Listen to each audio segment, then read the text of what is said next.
Just take a whole bath in the morning, baby. Wash between your legs before you leave, baby. Just take a whole bath in the morning, baby. Wash between your legs before you leave, baby. Welcome back to episode 2 of Talk Flirty Podcast. I hope you listened to episode 1. You would understand where that song came from. Yeah. Hey, just take a whole bath in the morning, baby. Wash between your legs before you leave, baby. Just take a whole bath in the morning, baby. Wash between your legs before you leave, baby. Anyways, welcome to Talk Flirty Podcast, the podcast where life is reflected through intimate conversation with me, your host, Nikki F. Wet. Wet, wet, wet, wet, wet, wet, wet, wet, wet, wet, wet, wet. Yep. So again, welcome back to episode 2. This episode is called Preperation, the Single Life. You are tuned into your favorite flirt, me, Nikki F. Wet. And after, with episode 1, I told you about my trip to Los Angeles. After a night on Skid Row out there and a wash up, I was still kind of stuck trying to figure out what happiness is to me. So I decided to take another trip. I just packed a lunch and I was like, you know what? I'm going to China Beach. This trip wasn't too far.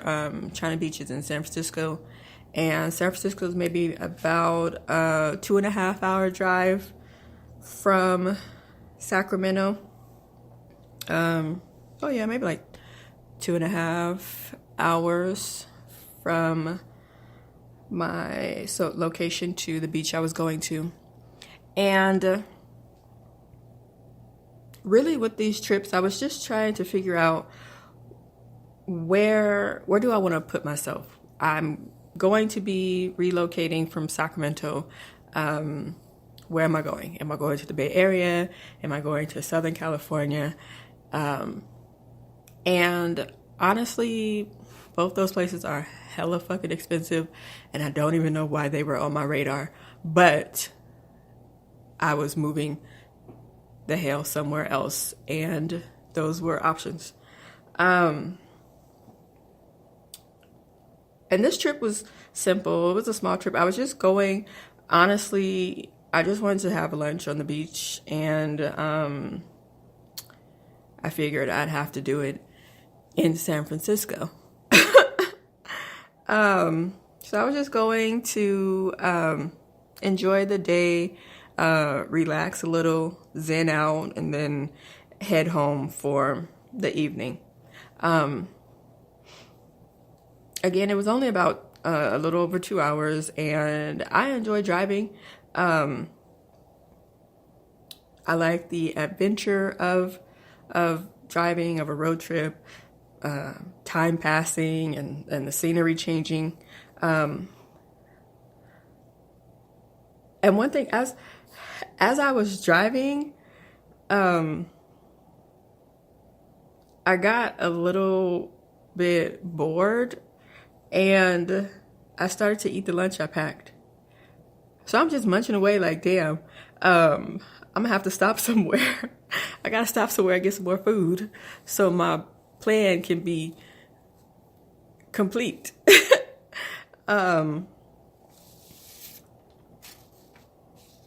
Now,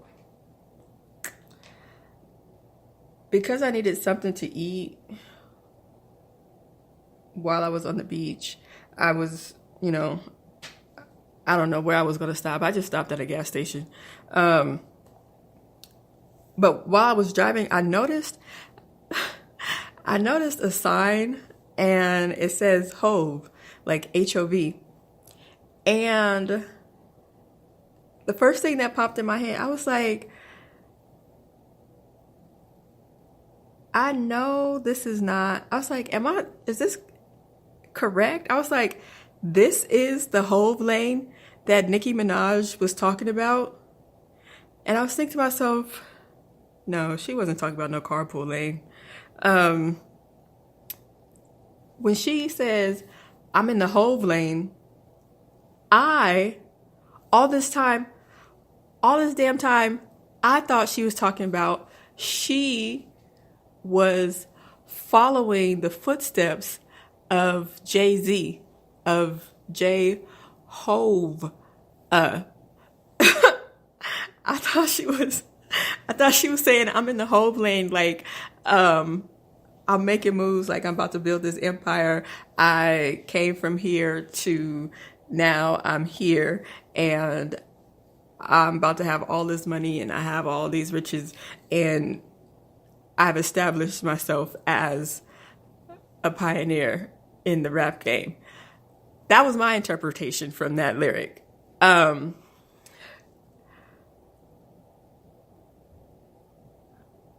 when I seen that sign, the bitch was talking about just the regular old carpool fast lane.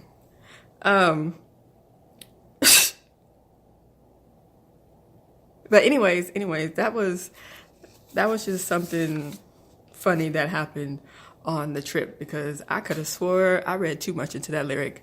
But anyway, so I exit the Hove lane, right?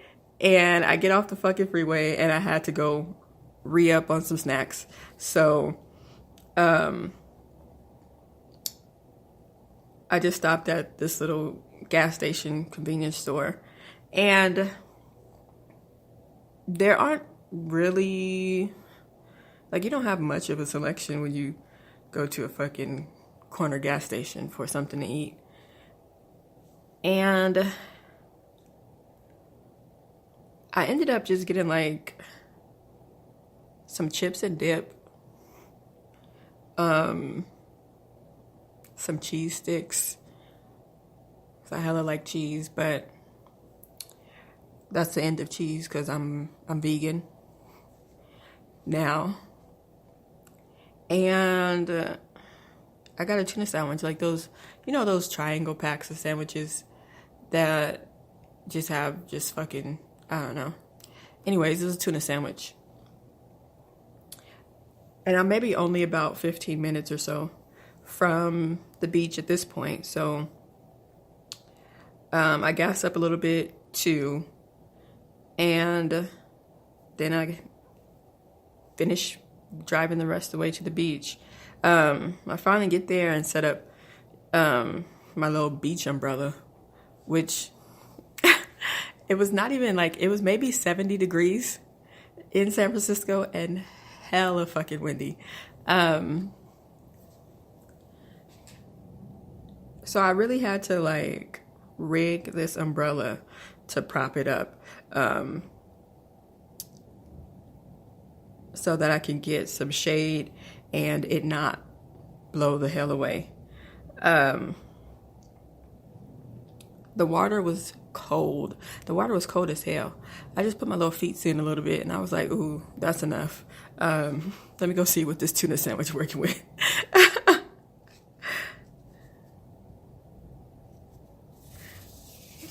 Yeah, that water was too cold.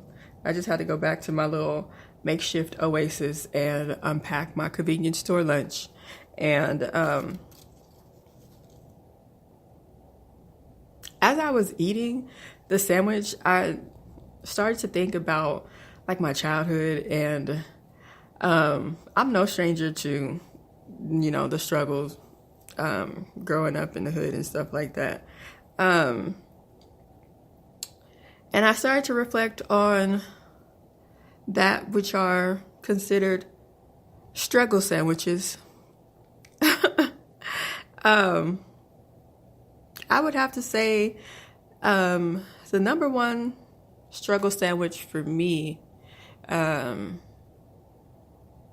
growing up was a bologna sandwich. And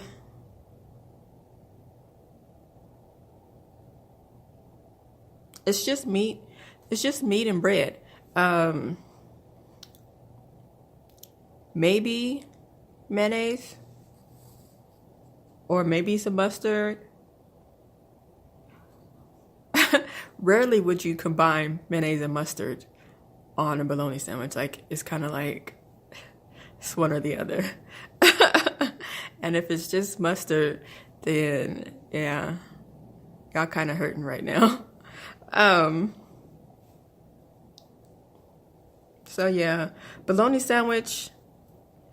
You can fry your bologna slice if you're feeling a little bad and bougie, right?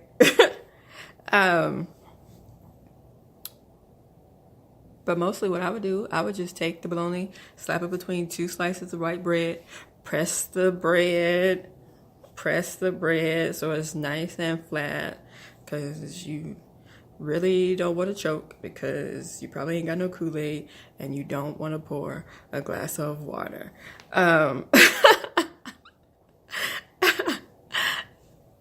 Another struggle sandwich, this kind of depends on the household that you're in. If you're at your grandma's house, when I'm at my grandma's house, grilled cheese sandwich is not a struggle sandwich. I couldn't wait to eat a grilled cheese sandwich that my grandmother prepared. But if I was at home and I had to make my own goddamn grilled cheese sandwich, then it's a struggle sandwich.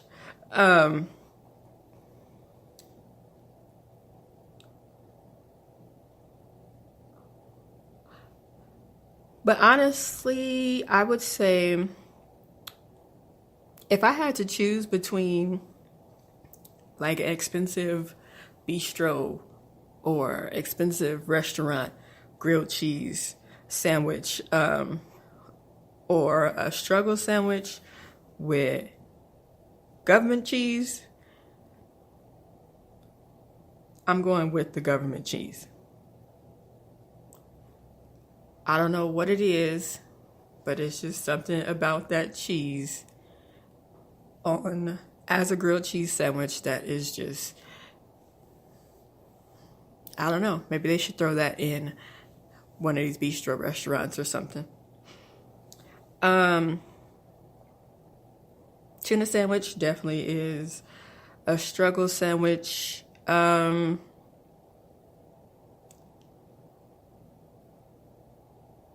Probably because there are times when you don't have everything to complete the tuna. So you might have a tuna sandwich with no egg. You might have to make tuna with no mayonnaise. I don't know. You might have to you get kind of creative if you are going through the struggle, and a tuna sandwich is what's on the menu.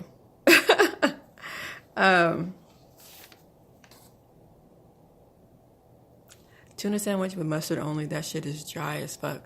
That's terrible. But I'm bad and bougie now, so I make my tuna sandwiches. I make sure I cut up some egg or some an apple. I make sure I cut an apple in my tuna sandwiches now.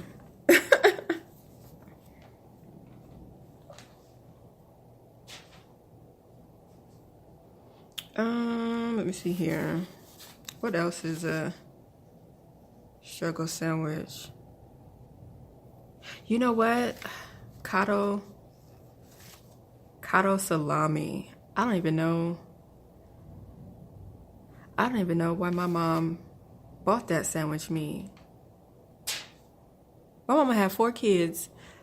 We ain't like no goddamn cotto salami. I don't even know why she bought that.